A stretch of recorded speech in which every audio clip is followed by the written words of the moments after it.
Well, in that case, I recommend 60 minutes.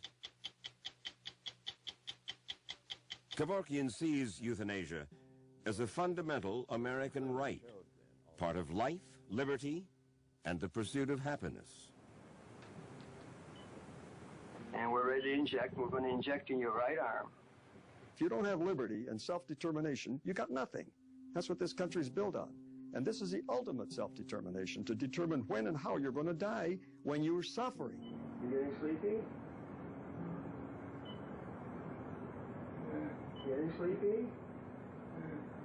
You were engaged in a political, medical, macabre publicity venture, right? Probably. And in watching these tapes, I get the feeling there's something almost ghoulish in your desire to see the deed done. Well, it could be. I can't argue with that. Maybe it is ghoulish. I don't know. It appears that way to you. I can't criticize you for that. But the main point is the last part of your statement, that the deed be done. You asleep? He's asleep.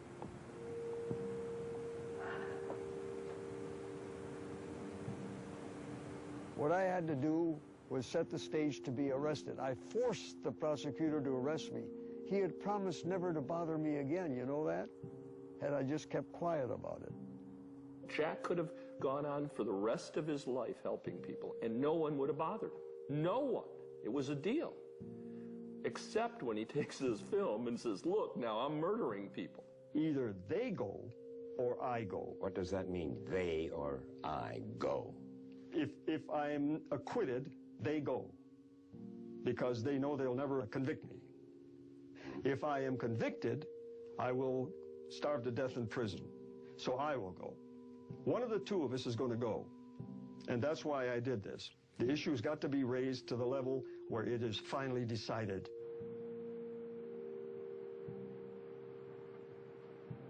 And those who say that Jack Kevorkian, Dr. Death, is a fanatic?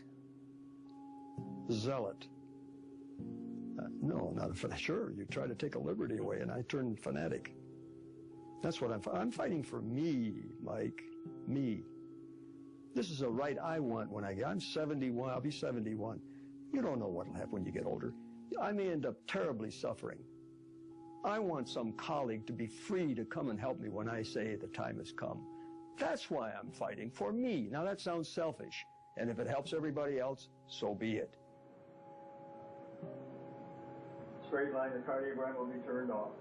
His heart is stopped.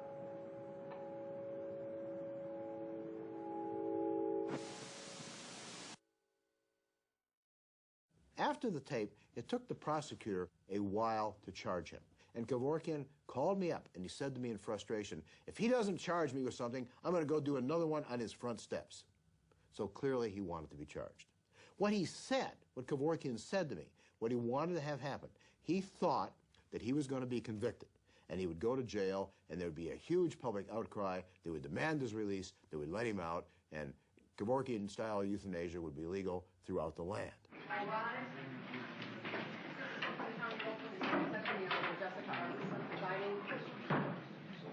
You may all be seated.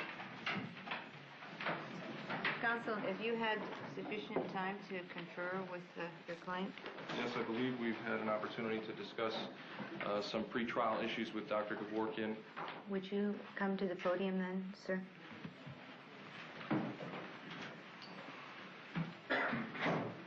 Are you dissatisfied with the services of your attorneys? Yes. And do you have any reason for this dissatisfaction? There's no dissatisfaction. This is what I planned all along. You planned all along to represent yourself? Myself, yes. A reason I didn't want Feiger to get him involved in this case is because I didn't want to get acquitted. I wanted to be prosecuted, and I wanted to be convicted so we could get to the Supreme Court and finally settle this thing. Instead of running all the time and fear, trying to stay away from the prosecutor and the police, let's settle this. Is this a constitutional right of the patient and the doctor or not? And the court said that they would like a particularized case I called their bluff and gave them one. Said, I'm not going to do it myself. I said, I don't think that's a very good idea, Jack. But what am I going to do? I was tired. After 10 years of fighting with the guy, of saving him, at some point you just got to say, okay, I love you, but... The problem with Jack is he gets tunnel vision. He's got an objective in mind, and he's going to go to that point. You'll listen to arguments on either side, but he's focused on where he's going. And it got to the point where, you know, they called me, Jeff called me and said, you know, Neil, you got to tell Jack not to do this. He's going to go to jail. And I said, Jeff, you know, if you think for 1 second that I haven't told him this, and I haven't told him over and over again not to do this, then you're wrong. Now, I've spent a lot of time with Jack Kevorkian. There is something self-destructive about him. He can't stand success.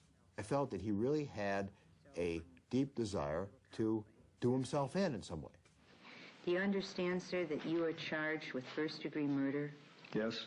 Do you understand that you could spend the rest of your life in prison?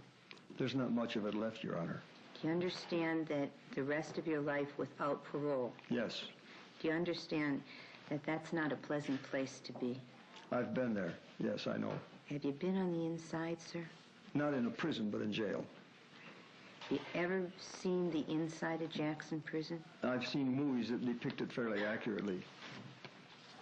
Now, maybe this was strategic. He hoped a conviction might send this to the Supreme Court someday. But I think he felt that he could win that case, too. I think he had been on such a winning streak with all these other juries that he felt he could get a not guilty verdict. Ladies and gentlemen of the jury, I'm Dr. Jack Kevorkian. I was going to make a shorter speech, but I didn't know the prosecutor was narrating the entire story in the opening statement. And I'll have to say a few things in rebuttal.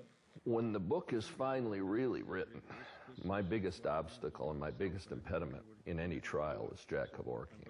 There was an inverse relationship between Jack's exposure to the law and the legal processes and his understanding of what was going on. So where one might expect the more you're exposed to it, the more you'd understand, Jack actually understood less and less and less and less until he was so deluded that he actually decided to represent himself. And he knew nothing. He knew nothing. He had learned nothing. Blackstone, you might have heard of Blackstone, the famous English lawyer in the late 18th century who laid down all the principles of common law. He went in there and he thought in this Thomas Yauch trial, he was going to read passages from Cicero and Thomas Jefferson, and the judge said, you can't do that. Oh, okay. So he went and had this ranting argument to the jury where Kevorkian, when he's mad, is a very scary-looking character. He sort of looks cadaverous, he's bony. So he goes up to the jury, points at him with his bony fingers, and bellows.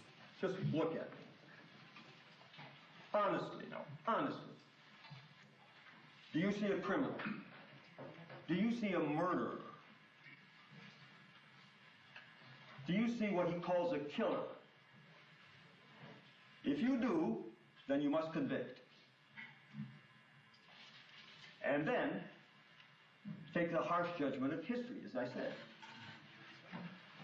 But even a harsher judgment of your children and grandchildren if they ever come to need that precious choice when they really do need it. It's up to you. Straight line, the cardiogram will be turned off. It's hard to stop. That wasn't a movie. That was a real human. That was a man that was just killed before your eyes. And then, again, on national TV, one of the most intimate moments that a human being can have, the moment of their death, broadcast to millions and millions and millions and millions of people. Why?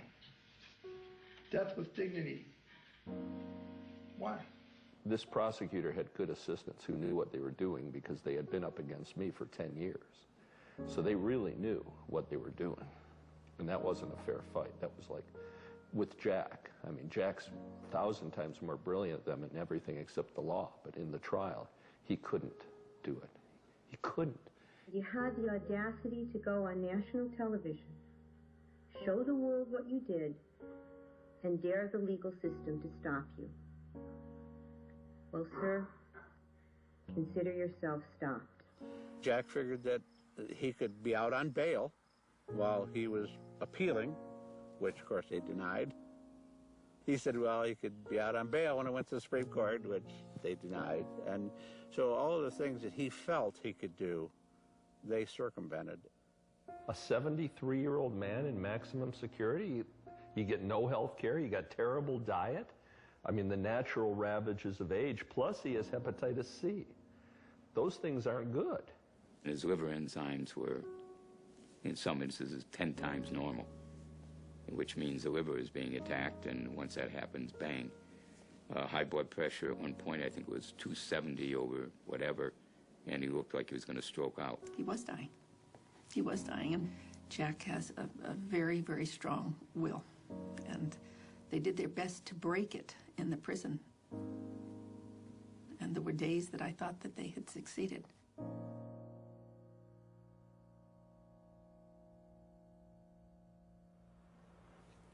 What are the things you can't talk about? That's all. I can't talk about details about those cases of the case and how to do it. And it would serve no purpose to do that.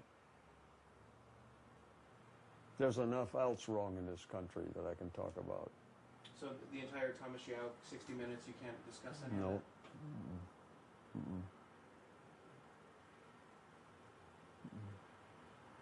Why would I want to discuss it? You know everything about it anyway. I don't know your take on it. That's the thing that we don't have. Well, you can guess my take on it, for God's sakes. You can guess it. Well, I guess. That's why we're making this You film. know how I felt about it, or else, you know. So I'm wondering how you feel about it now, looking back. What? I wonder how you feel about it now, looking back. You know, you made decisions during that trial. Or Well, do I sound and look like I'm sorry for what I did? Well, do I? You're an enigma to me, Jack. I know, but do I look sorry? Or do I look like I'm regretful? Do I talk like I'm regretful? Do I talk like I'm anxious or scared? Do I have to lie a little? No, none of that. Well, is there anything in your life that you do regret? Of course. There are a lot of regrets I had. I regret not having married. Because that's the aim of life. I regret it. But so what? That's the way my life was. That's the way I wanted my life. I went along with the regret. Everybody, but it didn't bother me so much as I'm going to brood over it. Everybody, you got regrets. Everybody has them. That's a dumb question. Everybody's got regrets. Otherwise, they're liars. Now, why, Mr. Burkhardt, would you think that the plaintiff would be in such need of $5 to allow you to shoot her in the forehead? No, I'm asking you because I don't really want you to. Right. Upstairs from my business is several apartments. Every person in every single apartment there is a drug addict. What are you, crazy? Election day is 1 week from tomorrow, and an exclusive Channel 7 Detroit News poll shows a tight race forming for the 9th District's congressional seat. Democrat Gary Peters leads the race so far 43% to Nolenberg's 39%. The other challenger, Jack Kevorkian, receiving 4%. It is my pleasure and delight to welcome you to the Birmingham Temple for a town meeting with Dr. Jack Kevorkian. This room is full of questions because you're running for Congress, and we want to hear your ideas. Yes, okay. So we're going to start. If you have questions, we would love to hear what you have to ask. So we open the floor, please. I would like to ask your views on abortion. That's what? Abortion. Your views on abortion. Yes. I thought you were going to ask tough questions. I guess. That is a no-brainer because that's a right every woman has. You're born with it. It's in the Constitution, you know. They just ignore it. In the 9th Amendment, 21 words, which says that The enumeration of certain rights in the Constitution shall not be construed to disparage or deny others retained by the people. Let's go to the next question over here. Doctor, 2 years ago,